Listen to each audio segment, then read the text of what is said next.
दिनै जोंहा सेन्ट्रेल कमिटिनि लाखानाय रिजल्युसन बायदियै मोनफ्रोमबो जिल्ला कमिटियाव जोंहा आइजो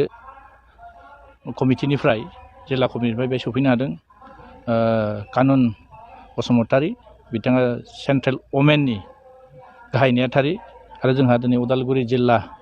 वमेन कमिटिनि दैदेननायाव मोनसे कर्मिफोरजों सावरायनाय मोनसे मेल जानानै जागासिनो दङ खोब मोजां मोनसे थासारि आरो जिल्ला कमिटिनिफ्राय आइजो हिसाबै राजनितिकआव माबायदि बाहागो लायोब्ला सुबुं समाजनि गेजेराव जों बे बिटिसि ओनसोलखौ उन्नयन खालामनो हागोन बेफोरनि सायाव जों सावरायनाय जादों आरो बर्तमान जोंनि बिपिएफ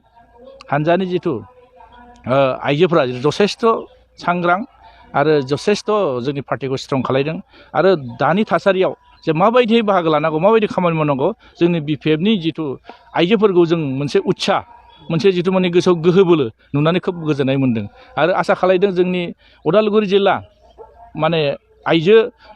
माने बिपिएफनि वमेन बिपिएफनि माने जथेस्थ स्ट्रं आरो फैबाय थानाय दिनाव जोंहा बिपिएफआ मोजां रिजाल्ट जागोन आरो बर्तमान बुजिनो हादों आइजोफ्राबो जथेस्थ बुजिनो हादों जे दानि बर्तमान सरकार इउपिपिएल सरकार बिथांमोना जिबायदि आइजोफोरखौ जे थगायदों सेल्फ हेल्प ग्रुपनि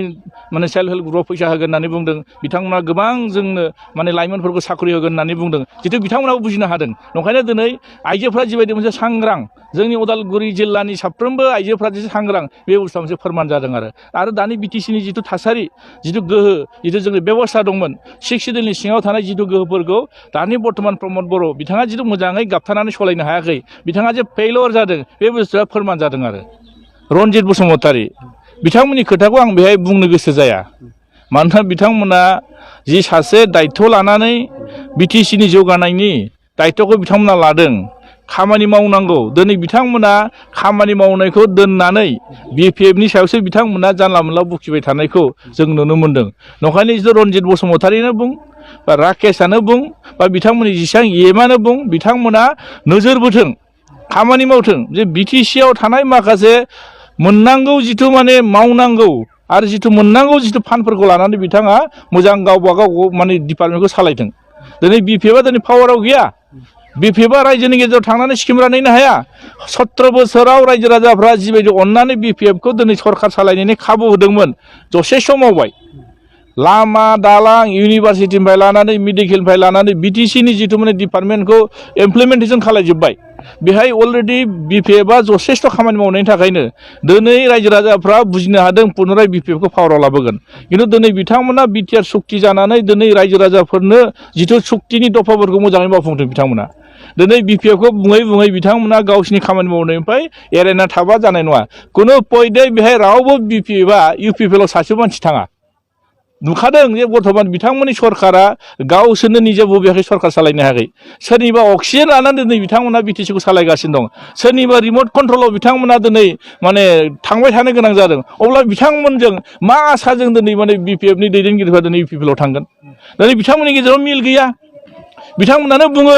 बिथांमोननि एमसिएलएफ्रानो बुङो बिथांमोननि टिएलसिसि चेयारमेनफ्रानो बुङो बिथांमोननि कर्मिफ्रानो बुङो बिथांमोननि जायफोर थिखा मावदों बिथांमोनानो बुङो बेहाय माने कारापसन फैसा होआबानो जेबो खामानि जाया होननानै बुंदों अब्ला जों दिनै बिपिएफआ थांनानै बेहाय मा खालायनो बिपिएफआ आदर्श दं बिपिएफआ निथि दं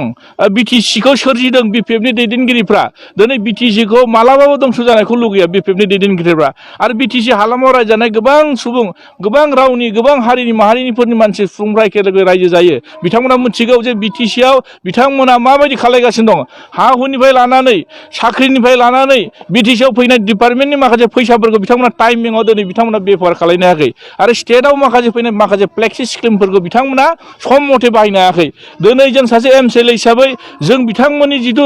बुंनायफोरखौ जों बुजिजोबगौ जों मिथिजोब्बाय एमसिएलए हिसाबै जोंहा जि सुबिदा मोननांगौमोन जोंनो जेबो सुबिदा होआ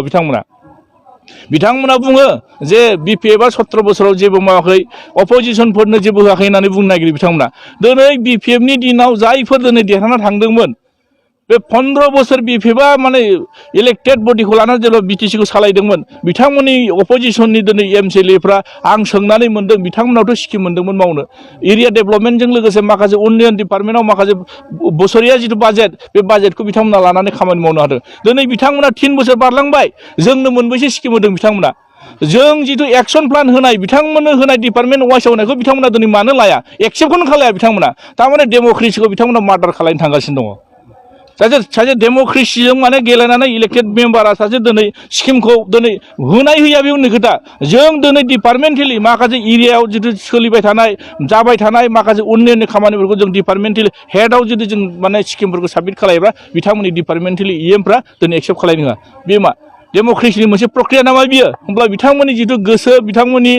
साननो नागिरनाय बिथांमोना मावनो नागिरनाय बिटिसिखौ दंस' खालायनायखौ बिथांमोना गावसिनि खामानि मावनायनि गेजेरजों बेरखांबाय थादों आरो नङा आसल खोथाया जाहैदों मा बिथांमोननि सायाव माने आस्था गैला बिसास गैला बिथांमोना जे सरखार सालायदों बेखौ बिथांमोना रायजो राजाफ्रा बुजिनो हाबाय सरखार दं होननानै रावबो बिथांमोननि सायाव माने बिसासानो गैला मानोना गभर्नमेन्ट सालायनाय मोनसे राजनिति दला बेबायदि जानो नाङा गोदाव सोराव खोथा बुंनो नाङा नंखायनो दिनै बिटिसिखौ जे दंस' खालायबाय थादों बिथांमोना गावसिनि आखाइजोंनो बे बुस्थुआ फोरमान जादों जायनि थाखाय दिनै रायजो राजाफ्रा बिथांमोननि सायाव बिसास गैला स्किमबो नागिरना थाङा नंखायनो दिनै बिपिएफआ जे 17 बोसोराव जिबायदि हमथानानै बिटिसिखौ गेरेमसा दाबाय गासै सिस्टेमखौ दिनै खालायजोब्बाय नंखायनो दिनै 17 बोसोरनि मावनायनि एक्सपिरियेन्सखौ नायनानै दिनै बिपिएफखौनो पुनराय सरखार लाबोनायनि थाखाय दा नै गोबां इउपिपिएलनिफ्रायबो बिजेपिनिफ्राय दिनै जोंनियाव जयनिं जाबाय थादों बेनोथ' फोरमाना बिथांमोननि बुंनायखौ जों खोनासंनो सम गैया जोंहा रायजो राजाखौ जों खोथा खोनासंगोन दिनै इउपिपिएलनि दैदेनगिरि माखासे इएम बिथांमोननि माखासे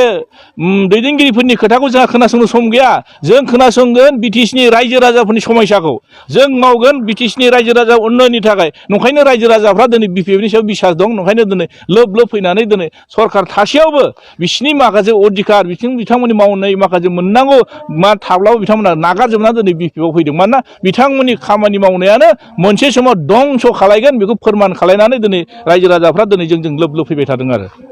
धन्यबाद।